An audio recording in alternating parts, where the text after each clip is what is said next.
হযরত আবু বকর সিদ্দিক রাদিয়াল্লাহু তাআলা আনহু খেলাফতের দায়িত্ব নেওয়ার পরে প্রথম ভাষণ দিয়েছেন, ইয়া মাশারান নাস, হে পৃথিবীর মানুষ শোনো, আমি আল্লাহ এবং রাসূলের পক্ষ থেকে বিশাল এক আমানতের দায়িত্ব আমি নিয়েছি। আমি যতক্ষণ পর্যন্ত আল্লাহর পক্ষ থেকে নাজিল হওয়া কোরআন, রাসূলুল্লাহর পক্ষ থেকে দেওয়া হাদিসে পাক, সুন্নাহ, কোরআন এবং সুন্নাহর উপর আমি যতক্ষণ অটল থাকব, ততক্ষণ আমার কথা মানা তোমাদের উপর অপরিহার্য। আর যখন দেখতেছো আমি কোরআন এবং হাদিস থেকে দূরে চলে গেছি, তখন আমার কথা মানা তোমাদের উপর বাধ্যবাধকতা নয়। একজন রাষ্ট্রপ্রধান সাদাসিধা মূল আসল অরিজিনাল কথাবার্তা বলে উনি কিয়ামত পর্যন্ত মুসলিম জাহানের রাষ্ট্রপ্রধান হওয়ার বৈশিষ্ট্য কেমন, খেয়াল কেমন, তার চিন্তা চেতনা কেমন হওয়া দরকার, দুনিয়া এবং ক্ষমতার ব্যাপারে খেলাফত এবং রাষ্ট্রপ্রধান হওয়ার ক্ষেত্রে তিনি সেটা ইশারাতান এবং স্পষ্টভাবে বলে দিয়েছেন। একজন আমির তথা খলিফা ততক্ষণ মানা যাবে যতক্ষণ তিনি আল্লাহ এবং রসুলের দেওয়া দ্বীন ইসলাম কোরআন সুন্নাহর পথের উপর অবিচল থাকবে। এর বাইরে যদি কোনো আদেশ দেয় সেটা মানা বাকিদের উপর ওয়াজিব নয়। উনি মজলিসে শুরার মাধ্যমে নির্বাচিত হয়েছে। কোন একটি কাজ করলে আগে উনি মজলিসে শুরা করতেন, মজলিসে শুরা করে তাদের মাধ্যমে উনি তাদের থেকে পরামর্শ নিতেন। হযরত ওসমান রাদিয়াল্লাহু তাআলার মাধ্যমে, মাওলানা আলী শরীফুদ্দার মাধ্যমে, ওমর ফারুকের মাধ্যমে, আবু উবাইদার মাধ্যমে, অন্যান্য সাহাবীর মাধ্যমে তিনি পরামর্শ নিতেন। সর্বাধিক সিদ্ধান্ত এবং যেটা অধিক গ্রহণযোগ্য মনে হতো সেই অনুযায়ী তিনি কর্মকাণ্ড করতেন। তার মানে কি, কোন একজন রাজা বাদশাহ ক্ষমতাধর ব্যক্তি মনের ইচ্ছায় যেমন যা চায় তেমন তা করতে পারে না। সবাই মিলে দেশ এবং রাষ্ট্রের কল্যাণে, দ্বীন এবং ইসলামের কল্যাণে, ঈমানের কল্যাণে যেটা উপযুক্ত মনে হবে সেটাই করতে পারবে। এরপরে তিনি রাষ্ট্রনীতি গ্রহণ করতেন। রাষ্ট্রের কোনো কাজ করার সময় কোরআন সুন্নাহর নীতির ভিত্তিতে জনগণের কল্যাণমূলক, ইসলামের কল্যাণমূলক, রাষ্ট্রের কল্যাণমূলক কাজ তিনি নিজের ইচ্ছায় করতেন না। রাষ্ট্রীয় নীতি পেয়ারা নবী হযরত মুহাম্মদ রাসূলুল্লাহ সাল্লাল্লাহু আলাইহি ওয়াসাল্লাম 10টি বছর যেই নীতিতে রাষ্ট্র চালিয়েছেন সেই নীতিতে তিনি মদিনার রাষ্ট্র পরিচালনা করেছেন। বড় করে বলুন না সুবহানাল্লাহ। এবং রাষ্ট্রীয় পদ নির্বাচন করার সময় তিনি কোনো আত্মীয় স্বজন, আপনজন, পছন্দের ব্যক্তিকে প্রাধান্য দিতেন না। যোগ্য বিচক্ষণ ব্যক্তি, আল্লাহওয়ালা ব্যক্তিকেই সর্বদা প্রাধান্য দিতেন, যার দ্বারা জনগণের কল্যাণ হবে, রাষ্ট্রের কল্যাণ হবে, ঈমান ইসলামের ঝান্ডা উড্ডীন হবে, লিইলাই কালিমাতুদ দ্বীন, কালিমায়ে দ্বীনের তাবলীগি সাত প্রসার হবে, নতুন নতুন দিগন্ত এলাকা বিজয় হবে। এই এমন যোগ্য ব্যক্তি তিনি নির্বাচন করে তারপরে রাষ্ট্রীয় দায়িত্বে তিনি নির্বাচন করে তাকে বসাতেন।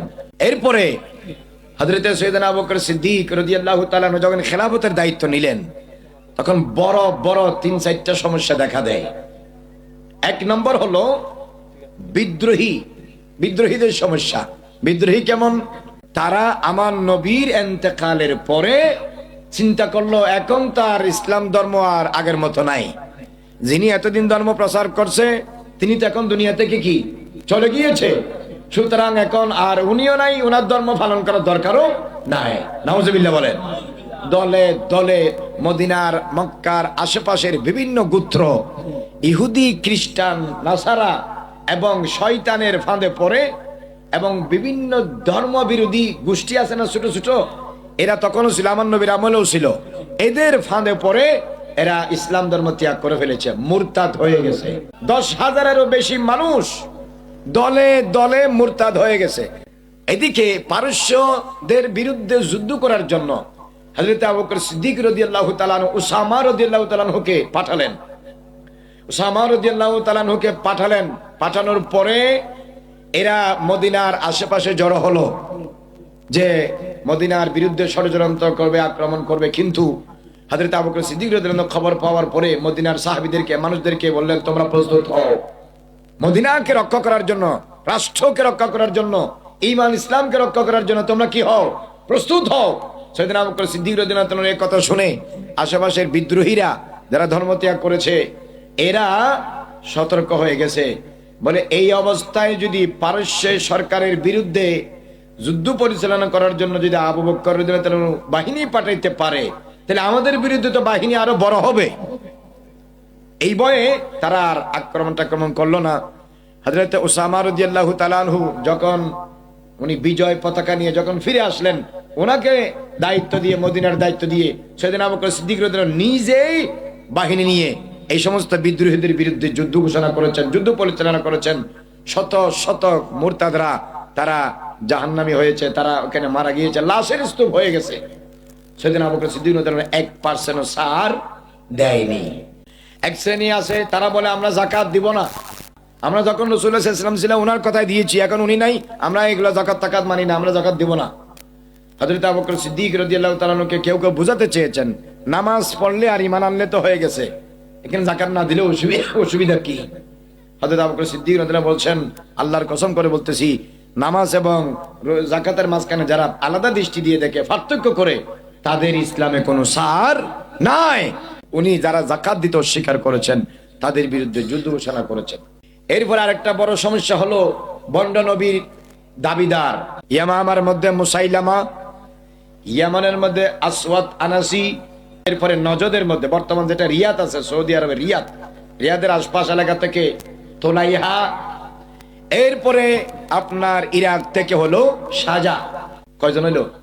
60 জন। হযরত আবু বকর সিদ্দিক রাদিয়াল্লাহু তাআলা আনহু যখন তোলাইহার বিরুদ্ধে যখন বাহিনী পাঠালেন খালিদ বিন ওয়ালিদ রাদিয়াল্লাহু তাআলা আনহুকে, তখন সে পরবর্তীতে আত্মসমর্পণ করে ইসলাম ধর্ম কবুল করেছেন। আসওয়াদ আনাসি এবং সাজাকে হত্যা করা হয়েছে।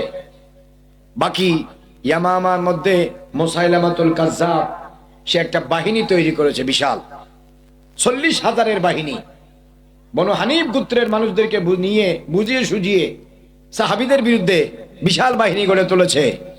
ইয়ামামা অঞ্চলের এই অবস্থানকারী মুসাইলামাতুল কাজ্জাব, এই জায়গায় হযরতে আবু বকর সিদ্দিক রাদিয়াল্লাহু তাআলা আনহু আবু জেহেলের ছেলে ইকরামা রাদিয়াল্লাহু তাআলা আনহুকে পাঠিয়েছেন মোকাবেলা করার জন্য। পরবর্তীতে উনি আরেকটা বাহিনী পাঠিয়েছেন। পরবর্তীতে খালিদ বিন ওয়ালিদ রাদিয়াল্লাহু তাআলা আনহুকে পাঠিয়েছেন। 3 বাহিনী গিয়ে যখন জোরে সুরে প্রতিরোধ গড়ে তুলেছেন, তখন মুসাইলামাতুল কাজ্জাব দেখতেছে আর পেরে ওঠার সুযোগ নাই, তখন সে পরাজিত হয়েছে। পরবর্তীতে তাকে হত্যা করা হয়েছে, তার শরীর থেকে তার মাথা আলাদা করে দেওয়া হয়েছে। এখানে যে যুদ্ধ হয়েছে তাকে বলে ইয়ামামার যুদ্ধ। এটা আবু বকর সিদ্দিক রাদিয়াল্লাহু তাআলার আমলে হয়েছে। এই ইয়ামামার যুদ্ধে 70 জনের কাছাকাছি হাফেজে কোরআন শহীদ হয়েছে, 360 জনের কাছাকাছি সাহাবী শহীদ হয়েছে, তার মধ্যে খালি 70 জন ছিল হাফেজে কোরআন।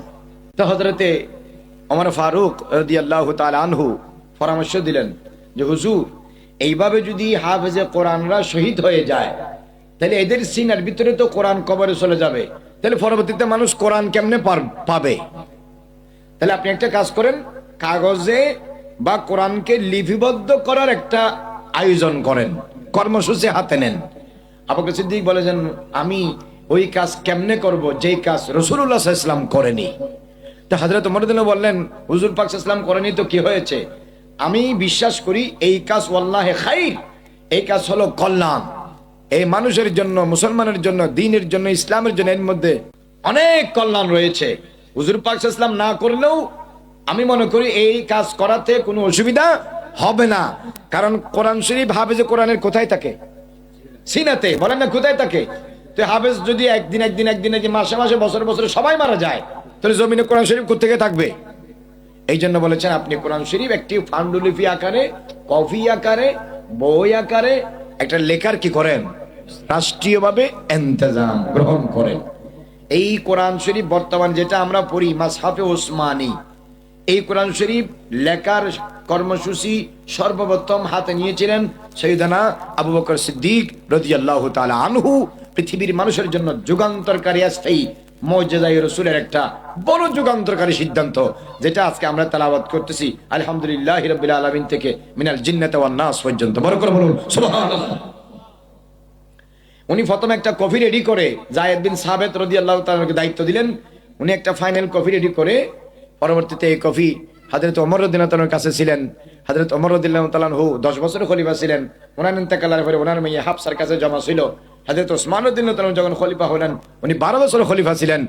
এরপরে উনি ওনার মেয়ের থেকে নিয়ে সব জায়গা থেকে পার্মানেন্টলি সবকিছু সংগ্রহ করে স্থায়ীভাবে একটা ফাইনাল কপি রেডি করে বাকি কাগজগুলো সবগুলো উনি ব্যান করে দিয়ে এই ফাইনাল কপিটা রাষ্ট্রীয়ভাবে সারা পৃথিবীতে বিভিন্ন গভর্নর যারা আছে, খলিফা যারা আছে, আমির যারা আছে তাদের কাছে পাঠিয়ে দিলেন।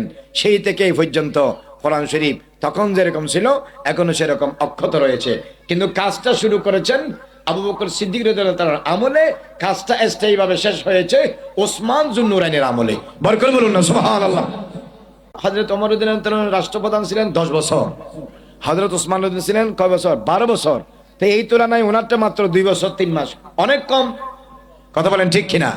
অনেক কম, কিন্তু কম হলেও অনেক কাজ করেছেন। সাইয়েদনা আবু বকর সিদ্দিক রাদিয়াল্লাহু তাআলা আনহু জীবনে কোনোদিন পক্ষপাতিত্ব করেননি। যুদ্ধ থেকে প্রাপ্ত গনিমতের মালগুলো উনি সরাসরি রাষ্ট্রীয় কোষাগারে জমা দিতেন এবং রাষ্ট্রের পরিচালনার সুবিধার্থে বিভিন্ন এলাকাকে স্বল্প পরিসরে উনি বিভিন্ন প্রদেশে ভাগ করেছেন। যদিও বিস্তারিতভাবে জিনিসটা করেছেন সাইয়েদনা ওমর ফারুক রাদিয়াল্লাহু তাআলা আনহু, কিন্তু সূত্র করেছেন সাইয়েদনা আবু বকর সিদ্দিক রাদিয়াল্লাহু তাআলা আনহু। তো হযরত আবু বকর সিদ্দিক রাদিয়াল্লাহু তাআলা আনহু আমার নবীর ইন্তেকালের পরে নরম দিলের মানুষ হওয়া সত্ত্বেও সকল সৃষ্ট আভ্যন্তরীণ এবং বাহ্যিক সমস্যাকে কঠোর হস্তে সমাধান করেছেন, সকল বিদ্রোহকে কঠোর হস্তে দমন করেছেন। বরকত বলুন না সুবহানাল্লাহ। এবং 1 টাকাও তিনি, 1 দিরহামও তিনি কোনোদিন কোরআন সুন্নাহর বাইরে আত্মসাৎ করেননি, অপচয় করেননি, ফুজুল খরচও করেননি এবং তিনি বেহুদা খরচও করেননি। হযরত আবু বকর সিদ্দিক রাদিয়াল্লাহু তাআলা আনহু সিদক এবং সাফার সর্বোচ্চ মাকামে ছিলেন। জাহের যেমন পরিষ্কার ছিল, বাতিন তেমন পরিষ্কার ছিল। বাতিন ছিল ইশক মুস্তাফায় ভরপুর, জাহেদ ছিল সুন্নতে রাসূলের দ্বারা ভরপুর। বরকত বলুন না সুবহানাল্লাহ। জলওয়াত এবং খিলওয়াত, বাহ্যিক এবং আভ্যন্তরীণ, ভিতরে এবং বাহিরে, বাতিন এবং জাহিরে সিদ্দিক আকবর রাদিয়াল্লাহু তাআলা আনহু আমার নবীর সুন্নাত এবং আদর্শের, মহব্বত এবং ইশকের, ঈমান এবং ইসলামের, তাওহীদ এবং রিসালাতের একেবারে 100% 100% বিশুদ্ধ পাই করে মুস্তাফা, নমুনায়ে মুস্তাফা ছিল। যেই আঙ্গিকে আমার নবী চালিয়েছেন মদিনা, সালাতে পছন্দ করেছেন, সেই আঙ্গিকে চালিয়েছেন মদিনা। আবু বকর সিদ্দিক নবীর দেওয়া শিক্ষার উপর ভিত্তি করে, নাজিল হওয়া কোরআন এবং দেওয়া হাদিসে পাকের তালিমাতের উপর ভিত্তি করে। বরকত বলুন না সুবহানাল্লাহ। হযরত আবু বকর সিদ্দিক রাদিয়াল্লাহু তাআলা আনহু ইন্তেকালের আগে তিনি বলেছেন, আমি যেভাবে খলিফা নির্বাচন হয়েছি, আমার পরবর্তীতে তোমরাও তোমাদের ভিতরে সেভাবে খলিফা নির্বাচন করো। একটা মজলিসে শুরা গঠন করো, আর মজলিসে শুরার মধ্যে বিজ্ঞ ব্যক্তিদেরকে জায়গা দাও, যারা রসুলকে দেখেছেন, আমি আবু বকরকে দেখেছেন, রসুলের শাসনকে দেখেছেন, আবু বকরের শাসনকে দেখেছেন। রসুলের 10 বছর, আবু বকর সিদ্দিকের 2 বছর, কয় বছর হইলো? 12 বছর। তাহলে যারা দেখেছেন তাদের অভিজ্ঞতা হয়েছে না? এরকম অভিজ্ঞ সাহাবী নিয়ে একটা মজলিসে শুরা গঠন করে তারপরে তোমরা খলিফা নির্বাচন করো। সাইয়েদনা সিদ্দিক আকবর রাদিয়াল্লাহু তাআলা আনহুর ইন্তেকালের পরপরই সবাই মিলে হযরত ওমর ফারুক রাদিয়াল্লাহু তাআলা আনহুকে মুসলিম জাহানের খলিফা হিসেবে নির্দ্বিধায় নির্বাচিত করে ওনার হাতে হাত রেখে বায়াত গ্রহণ করে আমিরুল মুমিনিন হিসেবে, খলিফাতুল মুসলিমিন হিসেবে ডিক্লেয়ার দিয়েছেন। বরকত বলুন সুবহানাল্লাহ। আমার নবী বলেছেন, আল খিলাফাতু মিন বাদি 30 সানাতান সুম্মা তাকুনু মুলুকান। আমার নবী বলেছেন, আমার পরে খেলাফত থাকবে 30 বছর, এরপরে আর খেলাফত থাকবে না, বাদশাহী এসে যাবে। হযরতে আবু বকর সিদ্দিক রাদিয়াল্লাহু তাআলা আনহু থেকে হযরতে ইমামে হাসান মানে মাওলা আলী শের খোদার বড় ছেলে, জান্নাতের 2 সরদারের বড় সরদার হযরতে ইমামে হাসান ইবনে আলী আল মুজতাবা রাদিয়াল্লাহু তাআলা আনহু পর্যন্ত খেলাফতের সময় টোটাল কয় বছর? 30 বছর। এই সময়ের ভিতরে তারা কোনো কোরআন এবং হাদিসের বিপরীত এবং বিরোধী কোনো কাজ করেননি, শয়তানের ফাঁদে পড়ে কোনোদিন কোনো অন্যায় করেননি। তো সাইয়েদনা সিদ্দিক আকবর রাদিয়াল্লাহু তাআলা আনহু ব্যাপারে আল্লাহ পাক বলেছেন, ওয়াল্লাযী জাআ বিস-সিদকি ওয়া সাদ্দাকা বিহি উলাইকা হুমুল মুত্তাকুন। যিনি সত্যকে মনে প্রাণে মেনে নিয়েছেন এবং সত্যকে গ্রহণ করেছেন, তিনি হলেন আমি আল্লাহর দৃষ্টিতে পরিপূর্ণ তাকওয়াওয়ালা মুত্তাকি। 100% আবু বকর সিদ্দিক ছিল পাইকারে সিদক ও সফা। একদিন আবু বকর সিদ্দিক রাদিয়াল্লাহু আনহু বলতেছে, আলী, আমি নবীজির জবানে শুনেছি তুমি যতক্ষণ অনুমতি দিবে না কোন মানুষ ফুলসিরাত পার হতে পারবে না। তো মাওলানা আলী শেরে খোদা মুস্কে হাসি দিয়ে বলে, হুজুর আমারটা শুনলেন, আপনারটা শুনলেন না? আপনার বেলায় তো নবীজি বলেছে।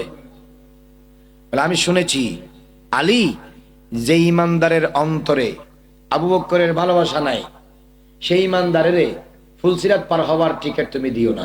তাহলে আলী হলেন আহলে বাইত, সিদ্দিক আকবর হলো সাহাবায়ে কেরামের মধ্যে শ্রেষ্ঠ। তাহলে একজন সাহাবী আরেকজন সাহাবীও আহলে বাইত। আহলে বাইত এবং সাহাবীর মধ্যে কোনো দুশ্মনী আছে? শত্রুতামি আছে? ক্লেশ আছে? ঠেলাঠেলি, গুতাগুতি, মারামারি, হিংসা বিদ্বেষ ছিল? হিংসা বিদ্বেষ থাকলে কি একজন আরেকজনের শান এত সুন্দর করে বয়ান করতো? আর আমাদের দেশের কিছু হুজুর আছে, বলে না অমুক সাহাবী অমুক আহলে বাইতের বিরুদ্ধে ছিল, অমুক আহলে বাইত অমুক সাহাবীর বিরুদ্ধে ছিল। এই হলো বদমাইশ। সাহাবায়ে কেরামের জীবন চলার পথে অনেক কিছু হয়েছে, সবকিছু আপনি বলতে পারবেন না। শরীয়ত আপনার মুখে লাগাম দিয়েছে। সাহাবায়ে কেরামের জীবন দশায় যা কিছু হয়েছে এর মধ্যে সবকিছু তুমি বলতে পারবা না। কোরআনে আছে, কিতাবে আছে, হাদিসে আছে, কিন্তু বলা যাবে না, অনুমতি নাই। তো যারা সিদ্দিক আকবর, হযরত ওমর, হযরত উসমান, হযরত আলী বা সাহাবায়ে কেরাম, আমিরে মুয়াবিয়া ইত্যাদি রাদিয়াল্লাহু তাআলা আনহুম, এদের বিরুদ্ধে যারা লিখে পড়ে বয়ান করে জুমার ওয়াজে মাহফিলে, তাফসীরুল কোরআনে, বড় বড় সম্মেলনে, আপনি বুঝতে পারবেন এর ভিতরে ঈমান নাই।